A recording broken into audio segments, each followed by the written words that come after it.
اور معذرت کے ساتھ اس وقت وفاق میں نہ عزت دیا جاتا ہے اور نہ ہی سیاست کیا جا رہا ہے۔ اگر کسی اہم لیجسلیشن پہ وہ لیجسلیشن پہلے کابینہ سے پاس ہو، پہلے پرنٹ ہو جائے، پہلے فلور پہ آ جائے ووٹ ہونے کے لیے، اور اس کے بعد مجھے ایک کاپی دیا جائے کہ یہ ذرا پڑھے اور ووٹ ڈالے، not let alone members of my political party، تو بالکل پاکستان پیپلز پارٹی کی سینٹرل ایگزیکٹو کمیٹی نے ہی یہ فیصلہ کیا کہ ہم نے اس حکومت کا شامل نہیں ہونا، بس ساتھ دینا ہے۔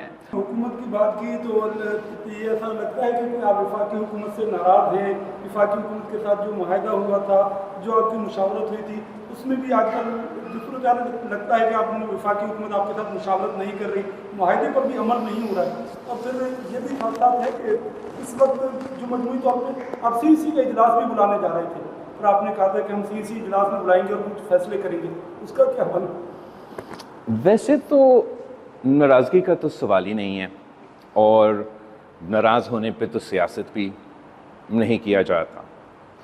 سیاست تو عزت کے لیے کیا جاتا ہے، اور معذرت کے ساتھ اس وقت وفاق میں نہ عزت دیا جاتا ہے اور نہ ہی سیاست کیا جا رہا ہے۔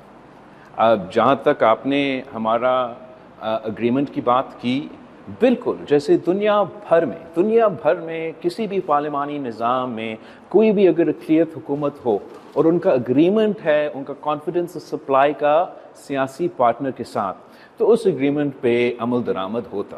ہم مورل سپورٹ پرووائڈ کرنے کے لیے حکومت کی ٹریجری بینچز پہ بیٹھے ہیں، ہم in good faith Hare vote پہ نیگوشیٹ نہیں کرتے ہیں، مگر ضرور ہم یہ دیکھنا چاہیں گے کہ جو ہمارا طے شدہ اگریمنٹ ہے اس پہ عمل درآمد کیا جائے، جو ہمارا انڈرسٹینڈنگز ہے اس پہ عمل درآمد کیا جائے، جو اہم لیجسلیشن ہے اس پہ پوری طریقے سے مشاورت کیا جائے گا۔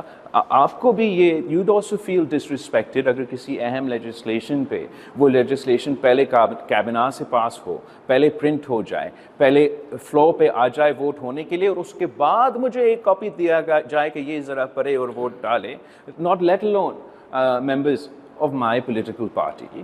تو بالکل پاکستان پیپلز پارٹی کی سینٹرل ایگزیکٹو کمیٹی نے ہی یہ فیصلہ کیا کہ ہم نے اس حکومت کا شامل نہیں ہونا، بس ساتھ دینا ہے، اس بنیاد پہ کہ ہم پولیٹیکل اسٹیبلٹی پہ یقین رکھتے ہیں، اس امید کے ساتھ کہ ہم مہنگائی کے خلاف ہے اور یہ حکومت مہنگائی میں کمی لے کر آئیں گے۔ میں سمجھتا ہوں کہ حالات ویسے ایسے ہیں کہ پولیٹیکل اسٹیبلٹی بڑا آسانی سے قائم کیا جا سکتا ہے۔ حالات ایسے ہیں کہ معاشی انداز پہ حکومت نے اس بات میں ایٹ لیسٹ وہ کلیم کر رہے ہیں کامیابی کہ وہ مہنگائی کو کم کرنے جا رہے ہیں۔ تو ہم پیپلز پارٹی نے اسی بنیاد پہ بھی آگے جا کے فیصلے کرنے ہیں، مگر as chairman of the Pakistan Peoples Party اب کافی دیر ہو چکا ہے، ہمارا سی سی نہیں ہوا ہے۔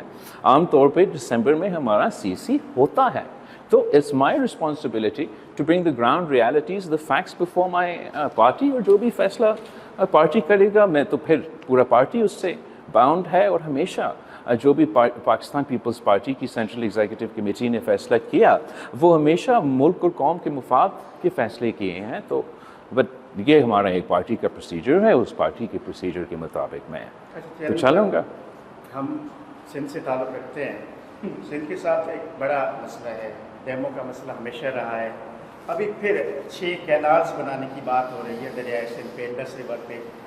ظاہر ہے کہ اس کو سندھ پولیٹیکلی بھی اپوز کر رہا ہے۔ آپ کو یاد ہوگا کہ محترمہ نے خود ڈیموں کے خلاف دھرنے دیے قومی شہید پہ۔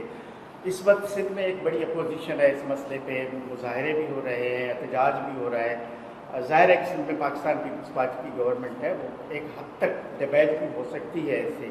تو یہ جو دریائے سندھ پہ 6 کینالز بنانے کا ایشو ہے، اس پہ آپ نے وفاق سے کوئی بات کی، آپ کا اپنا موقف کیا ہے اس پر؟ آئی تھنک یہ تو ایک اور ایگزامپل ہے جہاں ہمارا جو مسلم لیگ کا اور پاکستان پیپلز پارٹی کا معاہدہ ہوا اس کا خلاف ورزی ہو رہا ہے۔ ہم نے اس اگریمنٹ میں طے کیا کہ جو چاروں صوبوں کا پی ایس ڈی پی ہے وہ ہم پاکستان پیپلز پارٹی اور مسلم لیگ مل کے بنائیں گے، اور یہ جو منصوبہ ہے اس کا اپروول تب ہوا تھا جب میں مصروف تھا 26th امینڈمنٹ کا جدوجہد کر رہا تھا، پیٹھ پیچھے اس کو اپروول دیا گیا، وہ بھی میرے پارٹی کے ممبران کے ساتھ آن دا ریکارڈ اعتراضات کے باوجود۔ ناؤ جیسے آپ کہہ رہے ہیں اس منصوبے کے لیے کنسنسس موجود نہیں ہے، جس طریقے سے حکومت آگے بڑھ رہے ہیں وہ تو اس پہ کنسنسس ناممکن ہوتا جا رہا ہے۔ میں سمجھتا ہوں کہ کنسنسس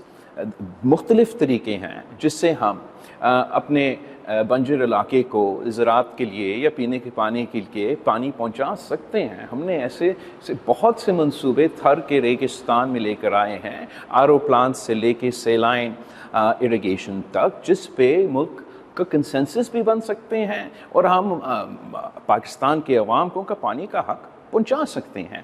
لیکن جو طریقہ حکومت اپنا رہا ہے اس پہ تو وہ کنسنسس نہیں ہے۔ جمیل صاحب، آپ جس طرح سے 26ویں آئینی ترمیم کرانے کے لیے متحرک نظر آئے، کیا 26ویں آئینی ترمیم کے بعد آپ کا جو عدالتی اصلاحات کا مشن ہے وہ مکمل ہو گیا؟ نہیں، اصلاحات reform is always an on going process, اور میں سمجھتا ہوں کہ جہاں تک 26th امینڈمنٹ ہے وہ تو ہمارا آغاز ہے، ہم نے یہ آغاز وفاق کی سطح سے کیا ہے، مگر یہ جدوجہد نامکمل ہوگا جب تک ہم لوور جوڈیشری میں، پروونشل جوڈیشری میں وہ اصلاحات نہ لے کر آئے۔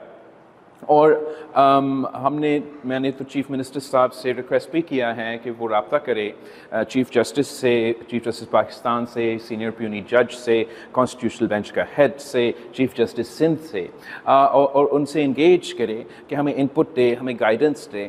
ہم لوور جوڈیشری میں بھی ریفارمز لے کر آنا چاہتے ہیں، اور ہم سمجھتے ہیں کہ عوام کا سب سے زیادہ جو انٹریکشن ہے وہ لوور جوڈیشری کے ساتھ ہوتا ہے، تو جو ہم ریفارمز وہاں لے کر آتے ہیں وہ عوام کو زیادہ محسوس ہوں گے، اور ہم چاہتے ہیں کہ ہم یہ ریفارمز جوڈیشل انپٹ کے ساتھ، لیگل انپٹ کے ساتھ، کنسنسس کے ساتھ اس پہ کام کیا جائے۔ اچھا، جوڈیشری پہ میں ایک سوال کر لوں، جوڈیشری پہ یہ بات کر رہے ہیں، ایک تو سندھ کے تمام ججوں کو ایک جوڈیشل کونسل کا اجلاس ہوا، اس کے بعد پھر ہائی کورٹ کے سارے ججوں کو آئینی بینچ کا رکن بنایا گیا۔ ایک تو یہ ایشو ہے، اور دوسرا سندھ کے ساتھ ایک بڑا ایشو یہ ہے کہ سندھ کے رورل ایریاز سے سپریم کورٹ آف پاکستان میں نمائندگی ہی نہیں ہے۔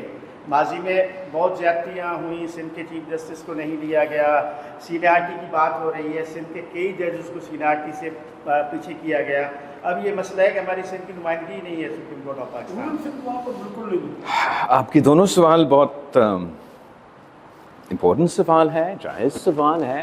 جہاں تک the first question is concerned، وفاق کے سطح پہ جب کانسٹیٹیوشنل بینچ کو تشکیل دیا جا رہا تھا تو چیف جسٹس، اس وقت چیف جسٹس کا ویکنسی تھا، تو چیف جسٹس کا بھی عہدہ چنا گیا آفٹر دا 26th امینڈمنٹ، اور جو کانسٹیٹیوشنل بینچ کا سربراہ ہیں وہ بھی چنا گیا۔ دونوں بڑے قابل، بڑے آنریبل جج صاحبان ہیں، اور میرے خیال میں وہاں ایک جو کاؤنٹر سجیسشن تھا وہ یہ تھا کہ آپ نے جو تمام سٹنگ جسٹسز ہیں ان کو آپ کانسٹیٹیوشنل بینچ کا حصہ بنا دیں، اور کانسٹیٹیوشنل بینچ وہی ہو جو سابق سپریم کورٹ ہوتا تھا۔ مگر اکثریت نے یہ فیصلہ لیا کہ دونوں چیف جسٹس آف پاکستان ہو یا خاص طور پہ کانسٹیٹیوشنل بینچ کا ہیڈ ہو، ان عہدے کو نان کانٹروورشل ہونا چاہیے۔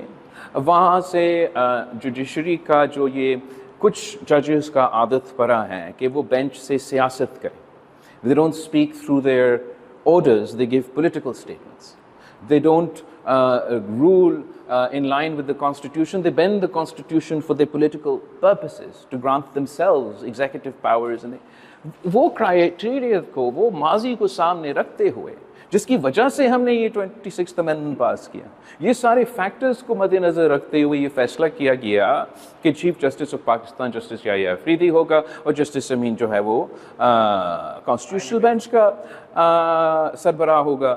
اور میں سمجھتا ہوں کہ بالکل جو فیصلے جو وفاق کا سلسلہ ہے وہی سندھ کا سلسلہ ہو سکتا ہے۔ یہ نہیں ہو سکتا کہ ایک ملک میں دو نظام چلے، اور خاص طور پہ بار بار صوبہ سندھ کے ساتھ ایک خاص یہ ڈفرینس جو نظر آتا ہے یہ مناسب نہیں ہوگا.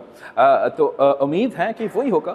ایک اور میٹنگ بھی ہونا چاہ رہا ہے اور جس انداز سے فیصلے وفاق نے اپنے لے لیے ویسے انداز سے وہ فیصلے سندھ کے لیے لیتے ہیں. جہاں تک آپ کا دوسرا سوال ہے، بالکل چارٹر ڈیموکریسی کا کی کمپوننٹ یہی تھا کہ ہمیں انصاف کی ادارہ کا، سب سے بڑا انصاف کی ادارہ کا، آئین کی ترجمہ کرنے والا، وفاق کے ڈسپیوٹس کو سیٹل کرنے والا ادارہ میں برابری کی نمائندگی چاہیے. اور آپ کا سوال اس انداز میں جائز سوال ہے، جائز تنقید ہے. جہاں تک میرا علم میں ہے کہ جب یہ فیصلہ کیا جا رہا تھا تو اس وقت ان علاقے سے کوئی تعلق رکھنے والے جج سپریم کورٹ میں موجود ہی نہیں تھا. تو کانسٹیٹیوشنل بینچ میں میں کون سا برابری لے کر آؤں جب تک وہ برابری سپریم کورٹ میں ہو ہی نہ. اب شاید اس سے پہلے جب ججز خود یہ فیصلے اپنے لیے لے رہے تھے تو ان کو کوئی ایسا قابل آنریبل جج نہیں ملا جو انہوں نے سمجھا کہ اس کرائٹیریا پہ اتر آئے. اب اگر میں خود موجود ہوتا جوڈیشل کمیشن پہ، میں آپ کا پہلا سوال جو آپ نے پوچھا، جہاں تک یہ فرق سندھ کی high court and constitutional bench اور وفاق کی high court and constitutional bench, میں تو وہ خود اٹھاتا. جو آپ کا دوسرا سوال آپ نے مجھ سے پوچھا، میں طریقے سے اس کو بھی ایڈریس کرتا. مگر مجھے تو اپنا نام جوڈیشل کمیشن سے احتجاجاً ودرا کرنا پڑا.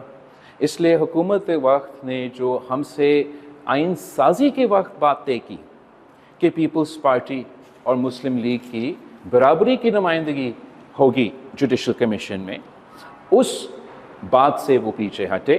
تو میں نے احتجاجاً اپنا نام بھی ودرا کیا اور میں اس میٹنگ میں موجود نہیں تھا.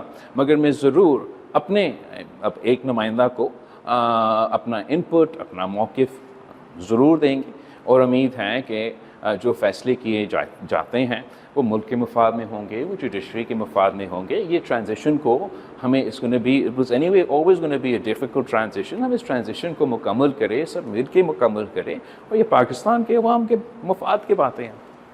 اچھا چیئرمین صاحب، آخری سوال. آخری سوال باقی آخری سوال. اس 30 نومبر کو پاکستان پیپلز پارٹی کے قیام کے 57 برس جو ہے وہ مکمل ہو رہے ہیں. اتنا جو طویل سفر طے کیا ہے، اس موقع پہ، اس اہم دن پہ پاکستان پیپلز پارٹی کے جالوں کو کیا پیغام دینا چاہیں گے، کیا کہیں؟ ہاں، میں تو I am looking forward in شاء اللہ تعالیٰ. اس بار ہم تھوڑا سا اپنا جو فاؤنڈیشن ڈے ہے دوسرا انداز سے منا رہے ہیں. ماضی میں ہم نے ڈفرینٹ صوبے میں جا کے، ہر صوبہ میں جا کے جلسہ کیا. اب اس دفعہ ہم ہر ڈسٹرکٹ میں انشاءاللہ تعالی، ہر ضلع میں پاکستان پیپلز پارٹی 30 نومبر کو اپنی جشن منائیں گی. اپنا یوم تاسیس کے لحاظ سے ہمارا چارٹر ڈیموکریسی کو 26th امینڈمنٹ میں یقین دہانی، اس کو عمل درآمد اس پہ کرنے کا، اس کا بھی ہم جشن منائیں گے. اور وہ ایک وقت ہم تمام ڈسٹرکٹس میں منائیں گے اور میں انشاءاللہ تعالی تمام ڈسٹرکٹ سے مخاطب ہوں گا. آپ سب کا بہت بہت شکریہ.